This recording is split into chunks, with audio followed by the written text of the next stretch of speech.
Hello प्यारे दोस्तों, आज के इस वीडियो में हम बहुलक निकालना सीखेंगे। दोस्तों यहाँ से एक क्वेश्चन आपके बोर्ड एग्जाम में हर बार पूछा जाता है कि निम्नलिखित आंकड़ों का बहुलक ज्ञात कीजिए। तो इस वीडियो को आप पूरा देखिए जिससे आप बहुलक के सभी सवाल आसानी से हल कर पाएँ। तो चलिए दोस्तों शुरू करते हैं। तो दोस्तों इसी तरह से आपको क्वेश्चन दे दिया जाएगा और ऊपर लिखा रहेगा निम्नलिखित आंकड़ों का बहुलक ज्ञात कीजिए। यानी आपको इसका बहुलक ज्ञात करना होगा, है ना, बहुलक इसका निकालना होगा। और इसी तरह से दोस्तों आपको सारणी दे दी जाएगी और इस सारणी में लिखा रहेगा ऊपर वर्ग अंतराल, है ना, और वर्ग अंतराल में दो दो संख्याएं एक साथ लिखी रहेंगी, है ना दोस्तों। जैसे 0 से 20, 20 से 40, 40 से 60, 60 से 80। तो दोस्तों यहाँ पर कोई भी संख्याएं हो सकती हैं, ऐसे भी हो सकती हैं 0 से 10, 10 से 20, 20 से 30, है ना, और ऐसे भी हो सकती हैं 0 से 5, 5 से 10, 10 से 15, है ना। इस तरह से भी संख्याएं लिखी हो सकती हैं। तो ये ऊपर वाला जो होगा वो वर्ग अंतराल होगा, है ना। और यहाँ पर जो लिखा रहेगा यानी नीचे ये बारंबारता होगी, ठीक है दोस्तों, बारंबारता, है ना। तो यहाँ पर एक एक संख्या लिखी रहेंगी इस तरह से, जैसे यहाँ पर लिखी हैं 5, 7, 10, 12, 9, 8, ठीक है। इसी तरह से दोस्तों एक एक संख्याएं लिखी रहेंगी। तो दोस्तों बहुत ही आसान होता है बहुलक निकालना। अगर आप इस वीडियो को पूरा देख लेते हैं तो बहुत ही आसानी से आप बहुलक निकालना सीख जाएंगे। तो दोस्तों आपको करना क्या है, सबसे पहले दोस्तों आप क्या करेंगे बहुलक निकालने के लिए, सबसे पहले दोस्तों आपको इस नीचे वाली लाइन में ये देखना है कि सबसे बड़ी संख्या कौन सी है ना दोस्तों। सबसे पहले आपको यही देखना होगा, यानी इसी तरह से सारणी दे दी जाएगी और आपको ये देखना है नीचे वाली लाइन में कि सबसे बड़ी इनमें से कौन सी संख्या है, ठीक है। तो सबसे बड़ी संख्या कौन सी है ये आपको देखना है ना।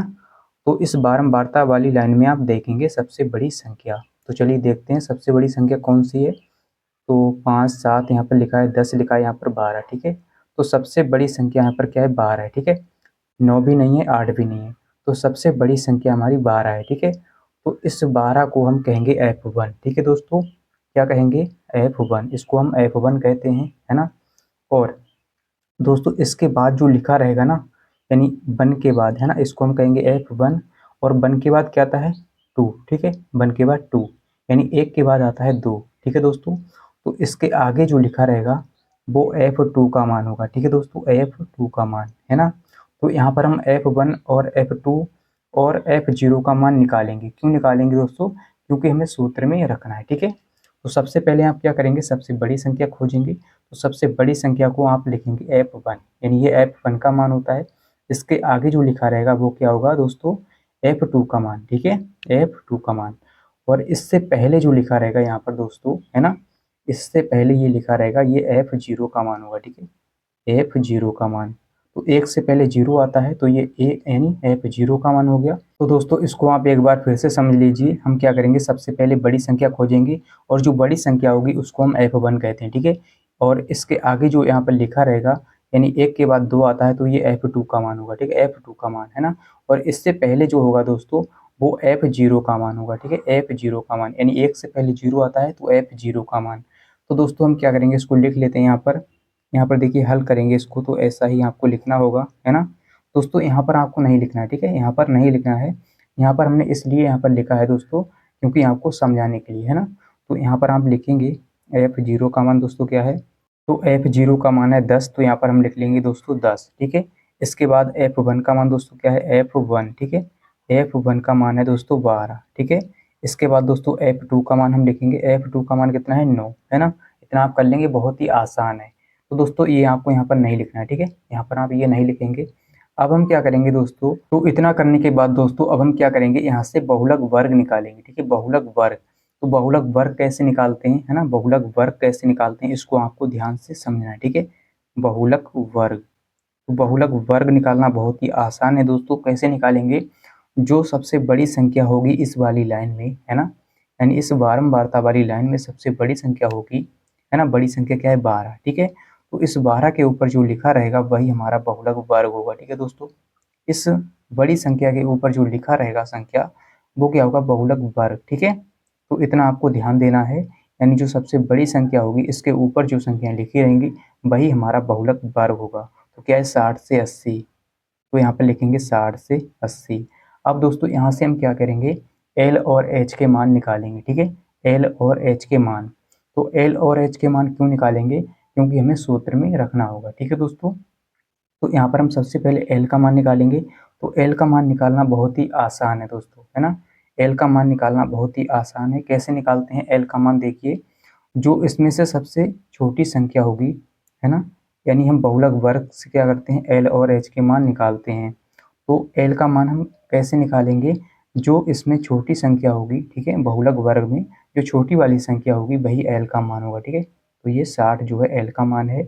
अब हम क्या करेंगे दोस्तों, एच का मान निकालेंगे। तो एच का मान कैसे निकालेंगे दोस्तों, देखिए बड़ी संख्या में से हम छोटी संख्या को घटाएंगे। ठीक है ना, बड़ी संख्या क्या है 80 और छोटी संख्या है 60। तो हम क्या करेंगे 80 में से दोस्तों 60 को घटाएंगे, है ना।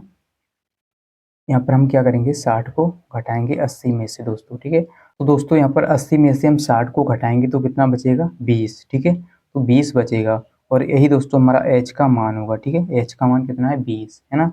तो ये आपको घटाना होता है, आप इसको डायरेक्ट भी घटा सकते हैं। 80 में से 60 को घटाएंगे तो कितना आएगा 20, है ना, यही एच का मान है। और एल का मान जो छोटी संख्या होगी इसमें से वही एल का मान होता है ना।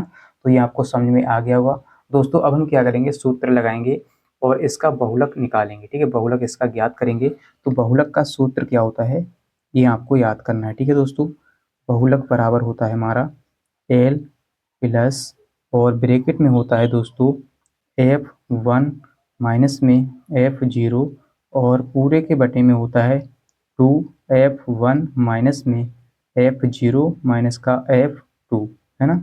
और गुणा में दोस्तों होता है H, क्या होता है दोस्तों H। तो ये बहुलक का सूत्र होता है दोस्तों, ये आपको याद करना है। ठीक है, कैसे भी करके आप इसको याद कर लीजिए।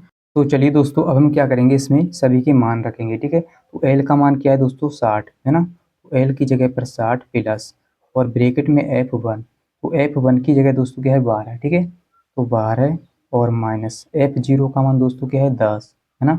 F0 का मान 10 है तो 10 लिखेंगे और पूरे के बटे में दोस्तों क्या है 2F1, यानी 2 गुणा F1 का मान क्या है दोस्तों, F1 का मान 12। ठीक है, तो 12 लिखेंगे और माइनस में F0, तो F0 का मान 10 है तो 10 माइनस F2 का मान दोस्तों क्या है, F2 का मान, ठीक है, F2 का मान हम लिखेंगे तो 9। ठीक है, तो 9 और गुणा में दोस्तों है H का मान दोस्तों क्या है 20, है ना।